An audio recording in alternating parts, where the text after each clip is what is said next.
अस्सलाम वालेकुम रहमतुल्लाहि वबरकातुह. मी रियाज हुंडेकरी सोलापूरहून बोलतो.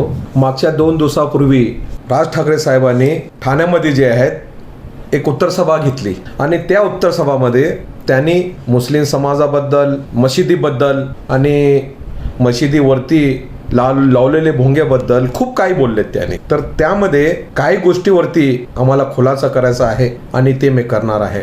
सगळ्यात अगोदर त्यांनी जेव्हा स्टेजवरती आल्या त्यांनी स्टेजवरती बोललेत की आता मी येताना अग्निशामक दलांचे गाड्या दिसलेत आम्हाला. अजून मी काय तेवढं आग लावल्यासारखं एवढं बोलणार नाही असं त्यांनी स्पष्टीकरण केलं होतं.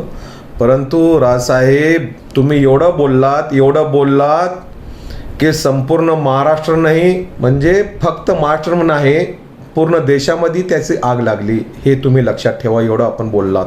आणि आपण हे पण बोललात की आजचं जे भाषण आहे ते स्क्रीन लावून जम्मूमध्ये आणि इतर राज्यामध्ये ते भाषण माझं भाषण जे आहेत ना दाखवण्यात येणार आहे. खरंच आपण जे बोललात ते खरंच बोललात. कारण काय, आपण त्या भाषणामध्ये काय बोलणार आहेत, कशी आग लावणार आहे हे तुम्हाला पण माहीत आणि जे तुमच्या पाठीमागे आहेत भाजपचे लोक त्यांना पण माहीत आहे. म्हणून त्या लोकांनी तुमची हे भाषणाची स्क्रीन इतर राज्यामध्ये पण लावून ठेवलेली आहे.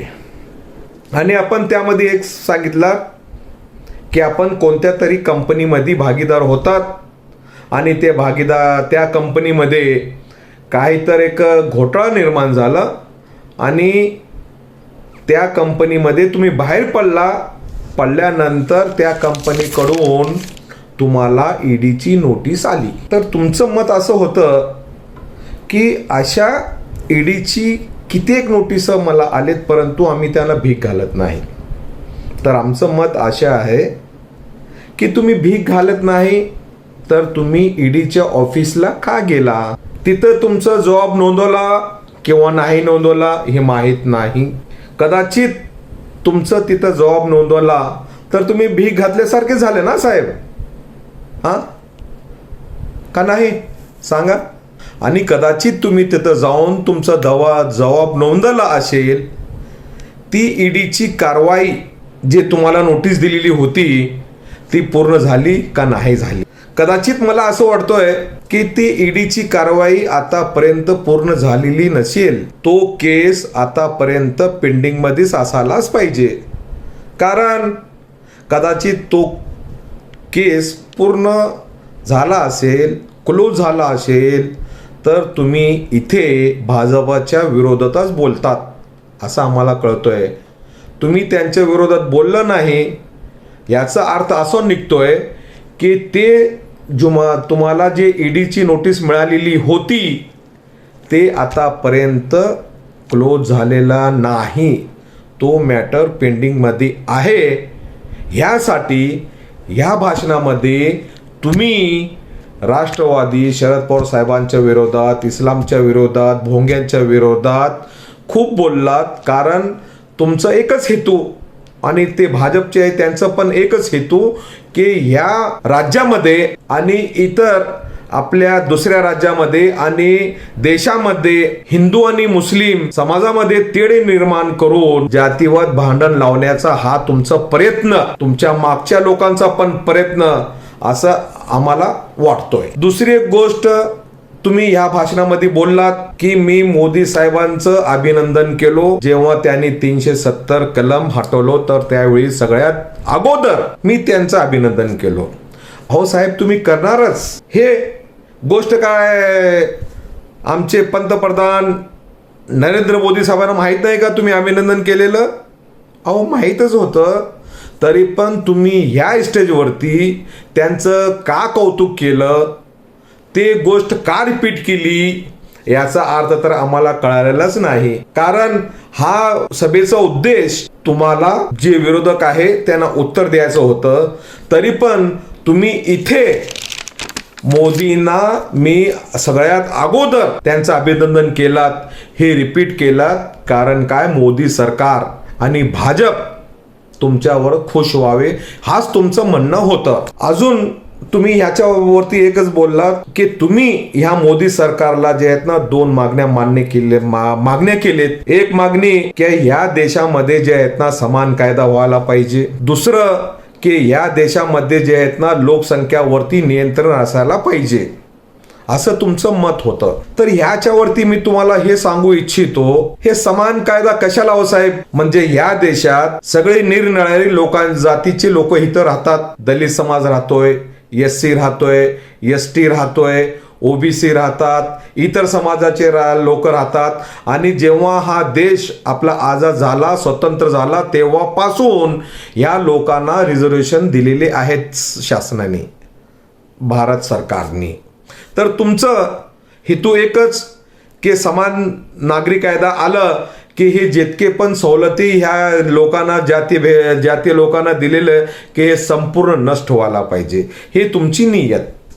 म्हणून तुम्ही समान कायदा बोलतात.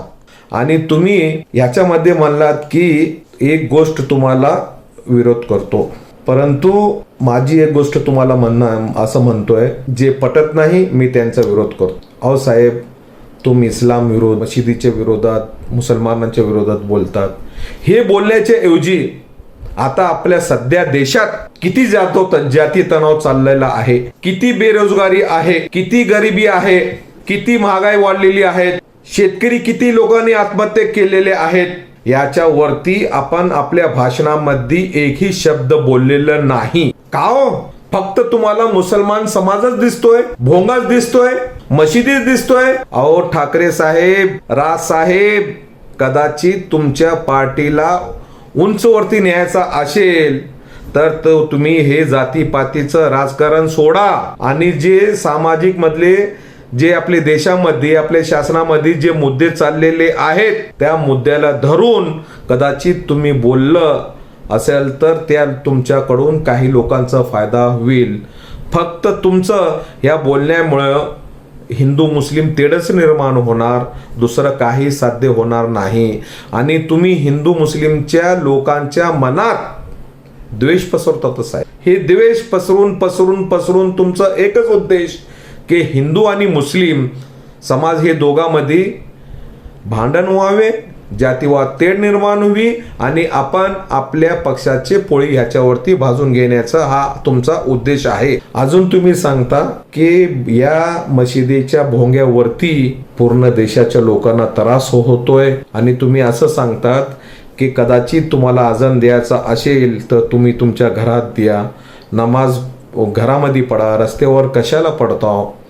आणि तुम्हाला सांगून सुद्धा तुम्ही मशिदीवरचे भोंगे काढत नाही असं तुमचं म्हणणं आहे.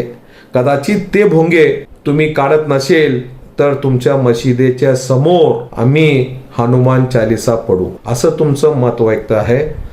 आणि ह्या भोंग्यातून काही लोकांना त्रास होतोय असं बी तुमचं मत आहे. खूप जोरजोरात ह्याच्याबद्दल तुम्ही मागच्या वेळी 2-4 वेळा पण बोलला होता. म्हणून अजित पवार साहेबांनी जे तुम्हाला बोलले त्याचा पण तुम्ही उल्लेख करून सांगितलात की मी याच्यापूर्वी पण याच्या विरोधात बोललेलो आहे. अहो तुम्ही याच्या विरोधात नाही, खूप वेळा बोललात. तुम्ही मुस्लिमच्या विरोधात बोलला, मशिदीबद्दल बोललात, भोंग्याबद्दल बोललात. हे बरोबर आहे साहेब, तुमचं कामच आहे ते बोलण्यासाठी. ते तुम्ही जितकं मुस्लिमच्या विरोधात, इस्लामच्या विरोधात बोलतात तेव्हा तुमची म्हणजे इतर लोकांमध्ये इज्जत वाढते असं तुमचं मत आहे. परंतु हे चुकीचं आहे साहेब. बघा, प्रत्येक धर्मामध्ये चांगले पण लोक असतात, वाईट पण लोक असतात. प्रत्येक धर्मामध्ये 5% लोक जे आहेत ना जातीवादी करत असतात आणि ते 5% 95% जे जातीवाद कधीच करत नाही, हिंदू मुस्लिम मिळून राहण्याचा प्रयत्न करतात. परंतु हे 5% त्या 95% जे आहेत ना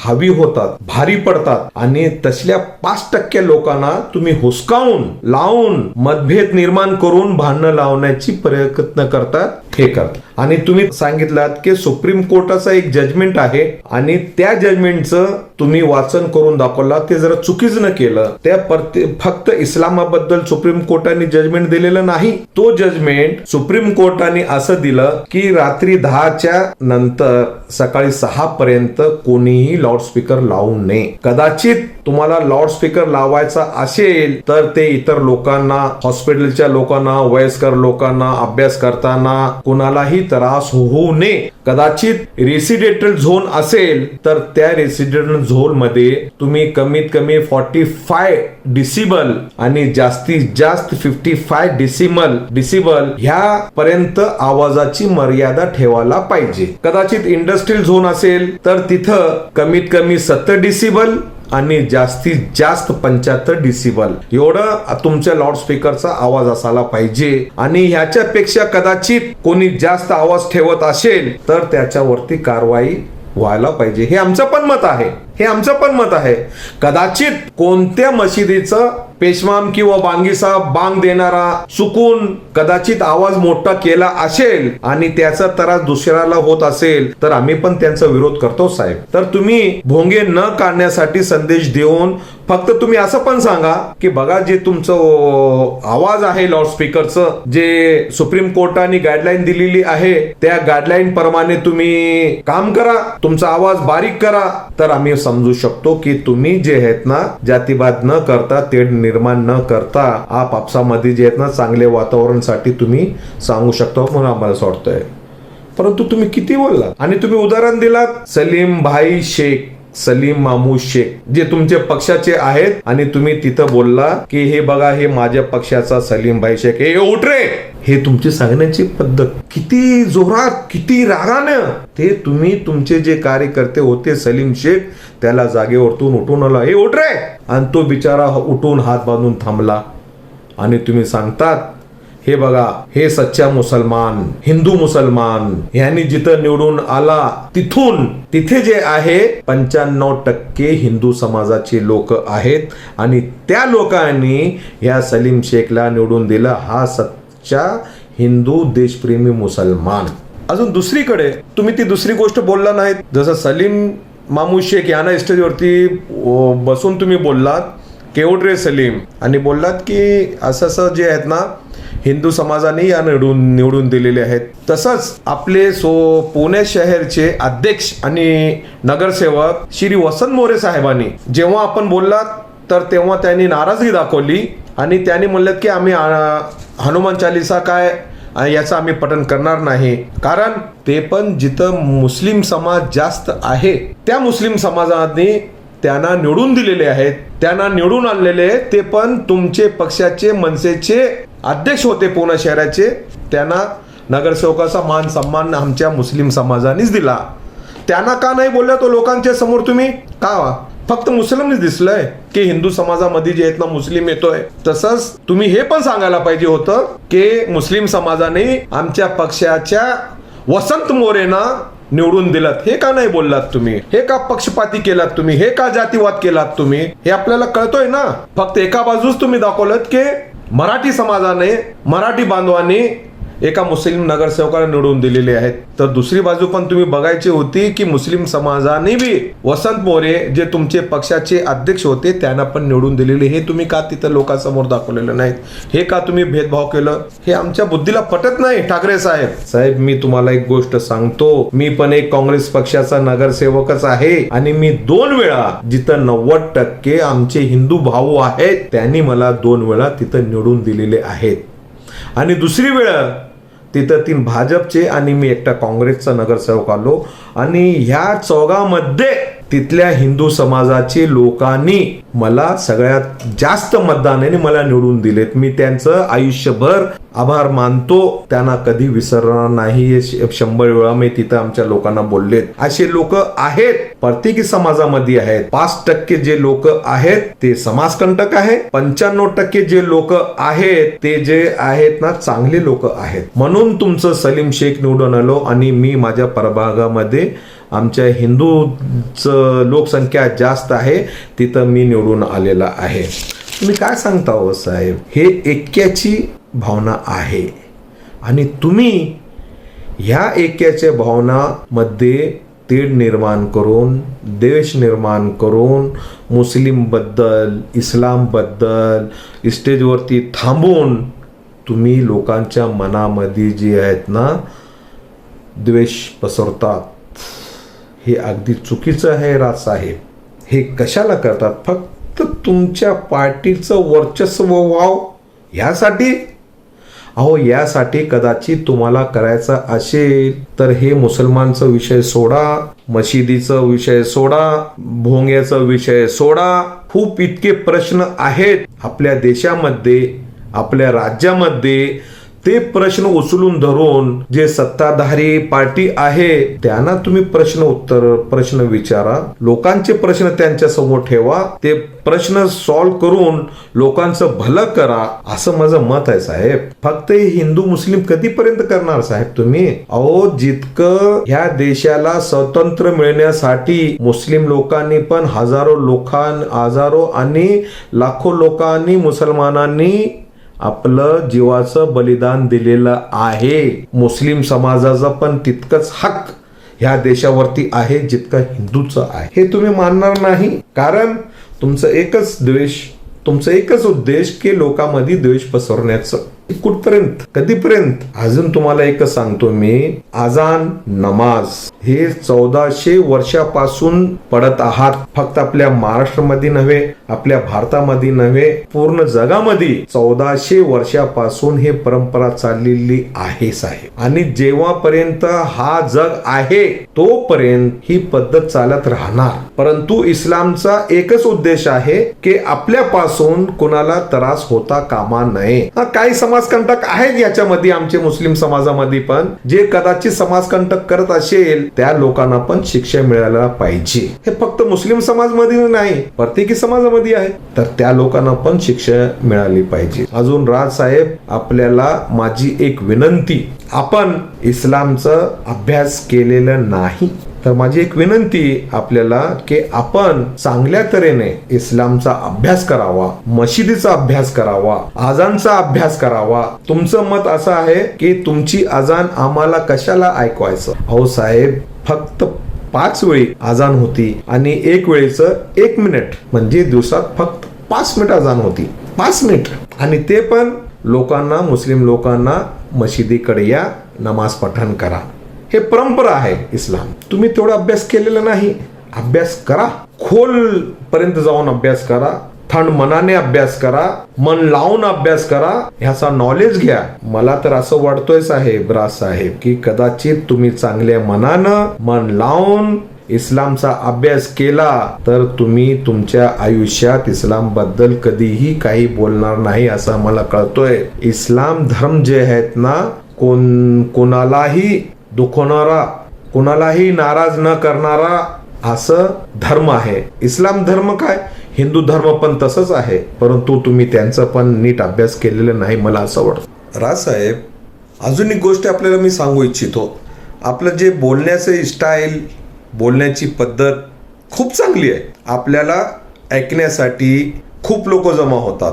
हे देवाची एक गॉड गिफ्ट आहे आपल्याला, देवाची एक भेट आहे आपल्याला, की आपण चांगल्या पद्धतीनं समजावून लोकांना बोलतात. परंतु ह्याचा उपयोग तुम्ही चांगल्यासाठी केला तर खूप लोकांचं चांगलं होईल, बरं होईल, जातीवाद होणार नाही.